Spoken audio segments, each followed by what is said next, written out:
Magandang araw po sa inyong lahat mga ka-review at welcome back dito po sa ating munting channel Pinas News Review kung saan re-reviewin po natin ang mga mahalagang balita dito sa Pilipinas. Mga simpleng komento sa mga issue dito sa Pinas. At ito nga mga ka-review natin, Tambaluslos nakakuha ng katapat. Ka Eric, wag mo kaming bubusalan, di kami titiklop sa'yo. Yan mga ka-review natin, patungkol po riyan ang ating aalamin, no? Mula po rito sa channel ni Taong Kalye. Yan mga ka-review natin, nasa description po ang full video link ng balitang ito. Subscribe na po kayo. Taong Kalye, yan mga ka-review natin, no?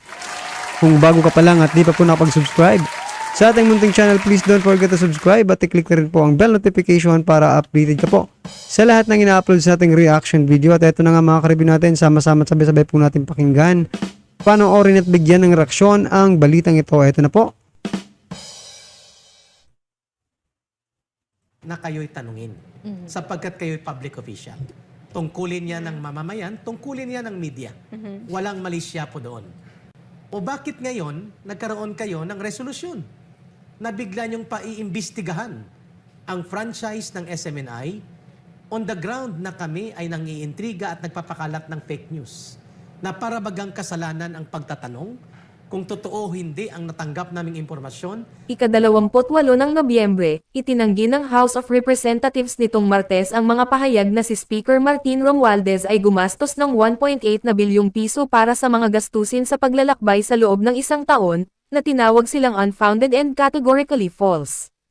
Ang mga paratang na ito ay isang malinaw na halimbawa ng fake news, na idinisenyo upang linlanggan ang publiko at masira ang reputasyon ng Speaker at ng buong kapulungan ng mga kinatawan bilang isang institusyon, sabi ni House Secretary General Regina D. Velasco sa isang pahayag. Bagamat hindi niya partikular na pirangalanan ang network, ginawa ni Velasco ang pahayag matapos ang isang kamakailang ulat ng Sunshine Media Network International na itinatag ng kontrobersyal na pinuno ng megachurch na si Apollo Giboloy ay nagsabi na si Romualdez ay gumastos ng ganoong halaga para lamang sa paglalakbay. Inaprobahan din ng Kamara ang mosyon na naguutos sa Committee on Legislative Franchises na magsagawa ng pagdinig sa ulat ng SMINI na itinakda noong November 30. Ito ang aalamin natin sa video na ito. Kung bago ka lang sa aking YouTube channel, baka pwede makahingi ng like at subscribe at click mo na rin ang notification bell para updated ka sa aking nilalabas na bagong video. Salamat po. Miss Ina, itong nalalabing mga ilang minuto natin ay ilalaan po namin sa aming editorial rejoinder para po sa ating kaganapan dyan sa House of Representatives. Una, ang pagtatanong sa bahagi ng media kung papaano po ginagamit ang pondo ng isang opisina o ng mga opisyal ng gobyerno ay karapatan ng mamamayan at tungkulin ng mga nasa media, kagaya po namin. Why are you saying that, Eric? What happened? Sapagkat nagkaroon po ng privilege speech itong congressman from Quezon Province na nagngangalang si David Suarez or Danilo. Danilo Suarez. Basta JJ si Suarez. JJ, okay. Oo. Anak yata ito ni Congressman or ni Governor Suarez. Mga kababayan, sinasabi niya na tayo daw ang aakusa sa SMNI doon sa 1.8 billion na ginastos ng opisina ni Speaker Martin Romualdez for travel expenses. Sa konteksto na ito ay naging isang reference discussion with Secretary Greco Belica on the 1.1 billion gastos na inilahad dito tungkol naman kay Secretary Loizaga ng DENR. Una sa lahat po, nagtatanong kami, Congressman Suarez. Nagtatanong po ang bayan, Mr. Speaker. At marapat lamang po na kayo'y tanungin sapagkat kayo'y public official. Tungkulin niya ng mamamayan, tungkulin niya ng media. Walang malisya po doon. O bakit ngayon nagkaroon kayo ng resolusyon na bigla niyong paiimbestigahan ang franchise ng SMNI on the ground na kami ay nangiintriga at nagpapakalat ng fake news na para bagang kasalanan ang pagtatanong kung totoo o hindi ang natanggap naming impormasyon na may 1.8 billion na gastos? Nagtatanong tayo. Kung hindi ito totoo, marapat lamang nasagutin at ipaliwanag ito ni Speaker Martin Romualdez sapagkat tungkulin at obligasyon niya yan sa mga mamamayan. The last time that we know, Congressman Suarez, the last time that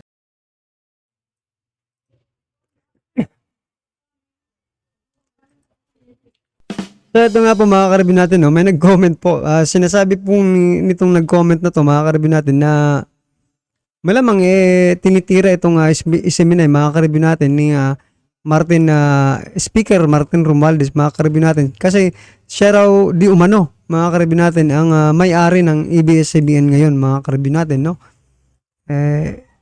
Kung ganun po, talagang medyo may conflict of interest kung siya man ang may-ari ng ABS-CBN, no, mga karibin natin. Patungkol po dito.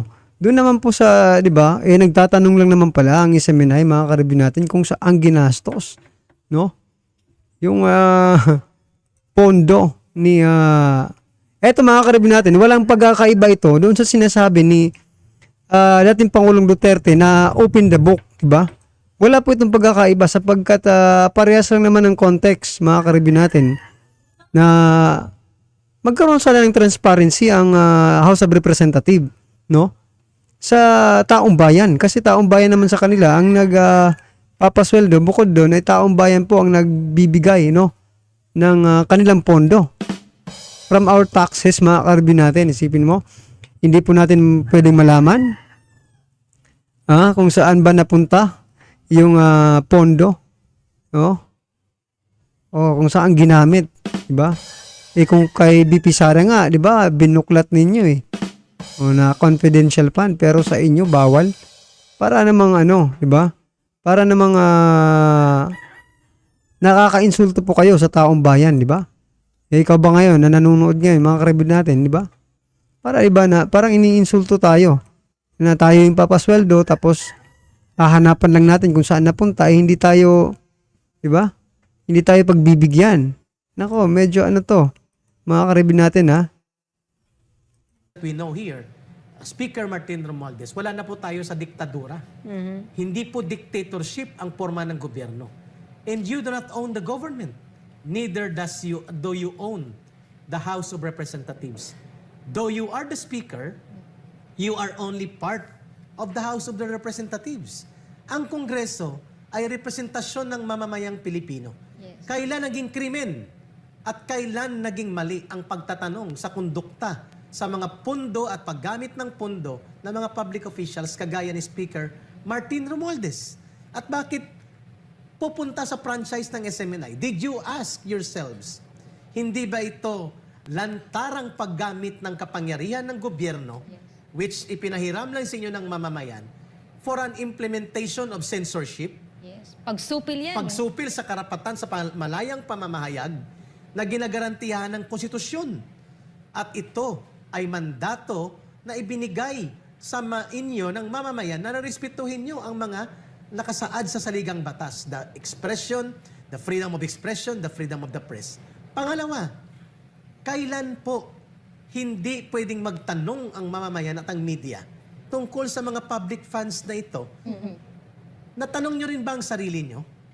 Bakit wala kayong pagtatanong o pagpapaimbestiga sa Rappler, sa Inquirer, sa Philstar, sa mga media na ang inilalabas nila ay mga pahayag ng Communist Party of the Philippines, ng NPA, ng NDF, na ang layunin ay pakalat ang propaganda against the government, and yet hindi nyo kunu-question ang mga franchise nila o ang mga permit nila to operate.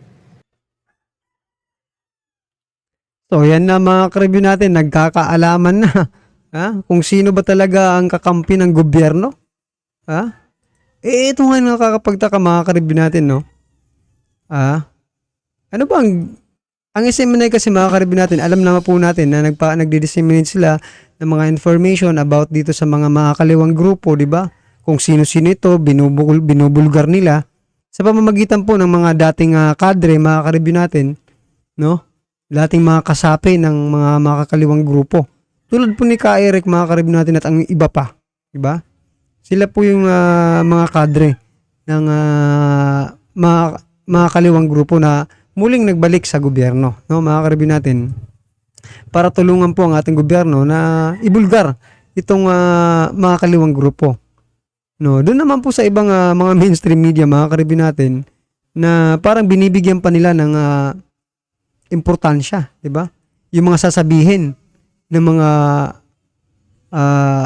mga kaliwa, 'di ba? Mga karibin natin. So, nasaan ang hustisya dito mga karibin natin? Kung sino patuloy yung nakakatulong sa ating bansa, no?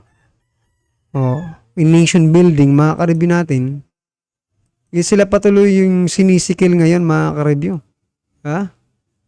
Nako, medyo, mga karibin natin, ha? Talagang mapapaisip ka kung talaga bang ang ating gobyerno, nasa tama, di ba? Nasa tamang pag-iisip yung ating House of Representative, di ba? Or wala na talaga, mga karibin natin. Nilamon na ng kasakiman sa kapangyarihan ba? Nako talaga. Kami na lumalaban sa CPP, NPA, NDF at lumalaban sa korupsyon at lumalaban sa maling pamamahala para maging matino at maayos ang gobyerno, bakit nyo ko-questionin ang aming franchise? Bakit nyo ko-questionin ang pagtatanong namin? Yeah. Uulitin namin po, hindi po mali na magtanong kami kung mayroon ba totoo na impormasyon ng kagastusan na umabot ng 1.8 billion sa mga travel sa Speaker of the House. Kung hindi ito totoo na itinanong ng mamamayan through Laban Kasamang Bayan, edi ipaliwanag ninyo. Yes. Hindi na gamitin nyo ang inyong kapangyarihan na ipinahiram lang ng mamamayan para ipitin ng SMNI. Pagbubusal ba ito? Mag-isip-isip nga kayo. President Bongbong Marcos Jr., hindi pa presidente itong pinsan mong si Martin Romualdez at ang mga kasabwat niya ay parang pagmamay-ari nila ang buong gobyerno. You as the president does not exercise this kind of abuse of power, samantalang itong si Martin Romualdez ay lantaran kung mag-abuso ng kapangyarihan at gagamitin niya ang kanyang posisyon para iipitin niya ang mga tao, ang individual, ang organisasyon at mga media entity na hindi sumasang-ayon sa gusto nilang linya ng pagbubusal at inilalantad ang kanilang pakikipaglaro sa CPP, NPA, NDF. Yun po ang dahilan kung bakit pinapatawag nila ang SMNI bukas November 30. And people are clamoring here. Dapat ipatigil ito at dapat hindi ito hahayaan sapagkat this is sending a wrong signal na kapag nagkomentaryo ka sa isang miyembro ng Kongreso, kagaya ni Speaker Martin Romualdez na napakapoderoso, pwede palang pati ang freedom of expression at ang the right to exercise free press na ginagarantihan ng saligang batas ay aapakan nila sa pamamagitan ng disguise ng committee hearing. Committee hearing for what? Ang kaso ng ABS-CBN ay paglabag sa mga kaso tungkol sa hindi pagbayad ng tamang buwis at mga pandaraya sa kanilang income pati na sa pagpasok ng foreign investment na ipinapakilos nila ng patalikod sa batas natin. At ginamit sila ng isang political group para atakihin ang gobyerno. Hindi kami umatake sa gobyerno. Yes. Umaalalay kami at ang nilalabanan namin dito, ang totoong kalaban ng bayan at kalaban ng gobyerno. Ang CPP, NPA, NDF, magkaiba ang sirkumstansya namin. O bakit nyo kami iipitin? So yan mga karibyo natin, no? Talagang medyo malalaman, no? Yung pinakakawalang mga salita dito ni Ka Eric, mga karibyo natin, no? Maintindihan rin naman po natin sila kasi, di ba? Tinataya po nila ang kanilang buhay, mga karibyo natin, no? Kasi pwede silang maging target ng mga makakaliwa, di ba? At sinabi nga nila dati nga na, di ba, may liquidation squad na nag-aano sa kanila pero patuloy pa rin sila. No, maintindihan po natin sila kasi sa kabila po ng kanilang pagsiservisyo sa ating bansa, mga karibyan, sa ating bayan, no, ito yung makukuha nila, di ba? Mga karibyan natin. So, ewan ko lang mga karibyan natin kung magbibigay ba ng reaksyon dito ang ating mahal na Pangulong Bongbong Marcos, no? Kasi parang na-overtaken na mga karibyan natin si PBBM in terms of power, di ba mga karibyan natin? Parang si Romualdez na talaga yung nasusunod ngayon mga karibyan natin, no? Dito sa gobyernong ito, dito sa House of Representative, di ba? Sa bagay, siya naman talaga dapat ang masunod dyan kasi siya po yung speaker, no? Siya po ang pinuno dyan sa House of Representative. Pero, di ba, sabi nga kanina ni Ka Eric, taong bayan po ang naglagay sa inyo dyan, no? Pero, dapat, interest ng taong bayan ang inyong dapat unahin, di ba? Kung ano yung makakabuti sa Pilipinas, sana yun po sana, mga ka-review natin. Well, anyway, mga ka-review natin, ano man po ang inyong reaksyon tungkol po dito sa balitang ito. Comment lang po, mga ka-review natin sa baba para at least alam po ng ating mga kababayan ang inyo pong nararamdaman patungkol po dito sa balitang ito. Alright? Alright, mga ka-review natin, maraming salamat.